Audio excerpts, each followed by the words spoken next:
गोटिए जंगल शियालटिए रहुथिला। सेई जंगलर गोटिए गुंफारे भालू ओ तार भौणी रहुथिले। भालू सबुबेले शिकार करी पशुपक्षी मानंकु ता गुंफा को निए।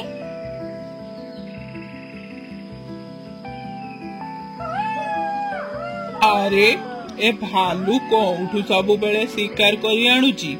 मु तो 2 दिन हैला किछि खाइनी। मते तो गोटे भी शिकार मिलुनी। एमिति भाबी थरे शियाल भालू गुंफा पाखरे लुचि रहिला। सेतेबेले भालू शिकार करिबा पई बाहर को गला।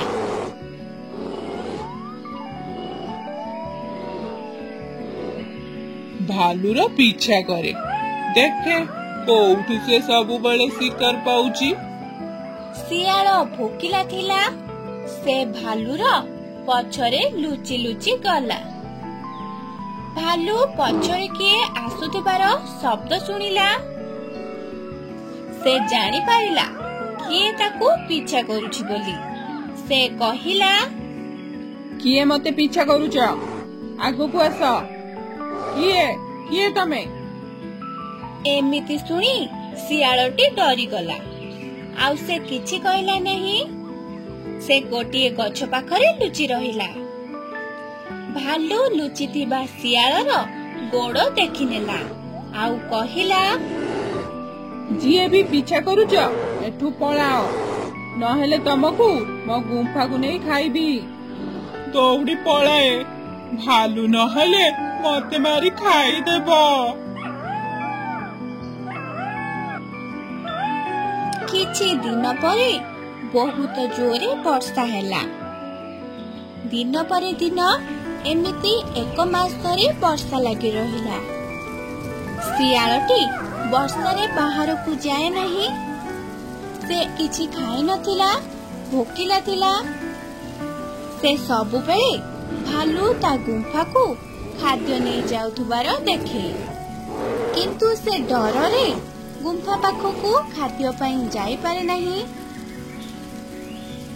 थरे शियाल रास्ता रे गोटिए मूषा को देखिला। से ताकू खाइबा पाई दौड़ी आसिला। शियाल मते खाइबो बोली दौड़ी आसुची, जल्दी जल्दी एटू पळाए। शियाल को देखी मूषा बुदाड़ को दौड़ी पळाइला। कौन करिबी मु आउ भोक संभाली पारुनी।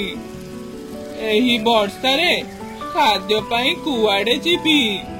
गोटिए गछ तळे बहुत गुड़िए पिंपुड़ी थिबार शियाल देखिला। जाउची ए पिंपुड़ी गुडा को खाई देबी। भोक आउ मु सही पारुनी। एमिति कही शियाल पिंपुड़ी पाखकू आसिला। शियाल जेमिति आसुथिबार पिंपुड़ी माने देखिले से माने जानि पारले शियालटी सेमानकू खाइबाकू आसुची। भौणी माने शियाल हमकू खाइबाकू आसुची, तमे माने डरनी। आमे करिबा कोन? हमकू से खाइ देबो। अरे डरनी, शियाल हम पाखकू आसिले आमे समस्त मिसे ता देहकू कामुडी दबा। से हम कामुडा सही न पारी से एठू छाड़ी पळाइबो। कथा होउथिबा समय रे शियाल आसी पिंपुड़ी मानक पाखरे पहुंची गला। पिंपुड़ी माने शियाल को देखी शियाल ऊपर चढ़ी गले। आउ शियालर देह को कामुड़िले। आलो बौलो मरी गलिलो। आलो बौलो, जल्दी जल्दी एटू पळाए, मते नले पिंपुड़ी गुडा कामुड़ी मारी देबे। एमिति चित्कार करी शियाल सेठारु दौड़ी पळाई आसिला। शियालटी करिबो कोन? भोकरे तो ता पेटरे मूषा दौड़िलाणी। से भोक संभाली न पारी शेषरे से निष्पत्ति नेला से भालू गुंफा को जीव। एही समय रे भालुटी शिकार करबा को जाई थाए। सेथिपई शियालटी भालू गुंफा को गला। शियाल, भालू भाई नाहांती, तुम गुंफा रे कोन करूछु एठी? भालू नानी ଭାଲୁ ଭାଇ ଆଜି ଜଙ୍ଗଲରେ ଦେଖା ଯାଉନାହାନ୍ତି। ମୁଁ ତାଙ୍କୁ ବହୁତ ଖୋଜିଲିଣି କିନ୍ତୁ ପାଉନି। ଭାଲୁ ନାନୀ, ତମେ ଟିକେ ଯାଇ ଦେଖ ଭାଲୁ ଭାଇ କୁଆଡେ ଗଲେ। ଏମିତି ଶୁଣି ଭାଲୁ ନାନୀଟି ଦୁଃଖରେ ତା ଭାଇକୁ ଖୋଜିବା ପାଇଁ ଗୁମ୍ଫାରୁ ବାହାରି ଗଲା। ସେ ଗୁମ୍ଫାରୁ ବାହାରି ଜଙ୍ଗଲ ଆଡକୁ ଦୌଡ଼ିଲା। ଏହି ସମୟରେ ଶିଆଳ ଗୁମ୍ଫାରେ ଖାଦ୍ୟ ଖାଇଲା। ଭାଲୁ ନାନୀ ଜଙ୍ଗଲରେ ଖୋଜୁ ଖୋଜୁ ତା ଭାଇ ସହ ତାର ଦେଖା ହେଲା। ଭଉଣୀ, ତୁ କଣ ଜଙ୍ଗଲରେ କରୁଛୁ? ଖାଦ୍ୟ ନେଇକି ତ ମୁଁ ଯାଉଛି, ତୁ କଣ ପାଇଁ ଆସିଛୁ? ଶିଆଳ ନାନୀ ଭାଲୁକୁ ଶିଆଳର ସବୁ କଥା କହିଲା।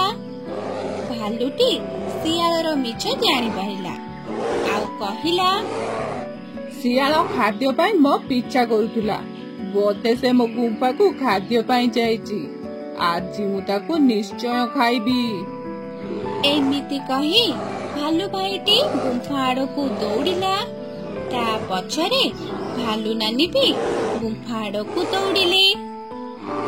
ଏହି ସମୟରେ ଶିଆଳଟି ଗୁମ୍ଫାରୁ ପେଟ ପୂରା ଖାଇ କିଛି ଖାଦ୍ୟ ନେଇ ଗୁମ୍ଫାରୁ ବାହାରୁଥିଲା। ଶିଆଳଟି ଭାଲୁ ଭାଇ ଓ ଭାଲୁ ନାନୀ ଜଙ୍ଗଲ ଆଡୁ ଗୁମ୍ଫା ଆଡକୁ ଦୌଡ଼ି ଆସୁଥିବାର ଦେଖିଲା।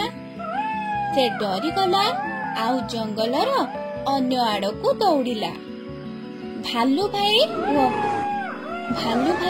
ଓ ଭାଲୁ ନାନୀ ତାକୁ ଧରିବା ପାଇଁ ତା ପଛରେ ଦୌଡ଼ିଲେ। ଶିଆଳଟି ଥିଲା ବହୁତ ଚାଲାକ। ସେ ଦୌଡ଼ି ଦୌଡ଼ି ଗୋଟିଏ ବୁଦା ମୂଳରେ ଲୁଚିଗଲା। ଭାଲୁ ଭାଇ ଓ ଭାଲୁ ନାନୀ ତାକୁ ପାଇଲେ ନାହିଁ। ଶେଷରେ ସେ ଗୁମ୍ଫାକୁ ଫେରି ଆସିଲେ। ଶିଆଳଟି ମନ ଖୁସିରେ ଖାଦ୍ୟ ନେଇ ତା ଘରକୁ ଗଲା।